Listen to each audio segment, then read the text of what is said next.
అమ్మా, ఈ రాష్ట్రం నుంచి పరిశ్రమలన్నీ పోయినాయి, నా ఉద్యోగం కూడా పోయింది. వచ్చే నెల నుంచి నిన్ను హాస్పిటల్కి తీసుకెళ్ళలేనమ్మా, నన్ను క్షమించు.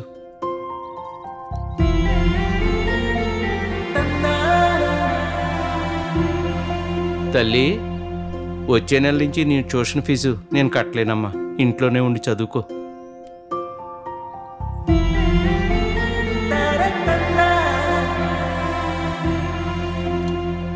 కుమారి, ఏంటండి? అది ఈ నెల నుంచి ఇంటి ఖర్చులకి ఎప్పుడు ఇస్తున్నంత ఇవ్వలేను కుమారి. నువ్వే కొంచెం సర్దుబాటు చేసుకొని ఇంటిని నడిపించాలి. మరేం పర్లేదండి, నేను చూసుకుంటాగా.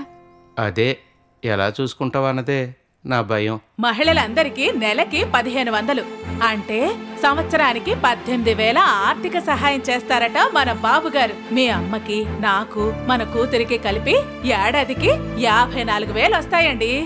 మనం చేయాల్సిందల్లా వచ్చే ఎన్నికల్లో సైకిల్ గుర్తుకే ఓటేసి టీడీపీ, జనసేన, బీజేపీ కూటమిల్ని గెలిపించడమే. టీడీపీ వస్తే పోయిన పరిశ్రమలు తిరిగొస్తాయి, మీ ఉద్యోగం తిరిగొస్తుంది. మనం బాబుని మళ్ళీ రప్పిద్దాం. స్వర్ణాంధ్ర సాకారం కోసం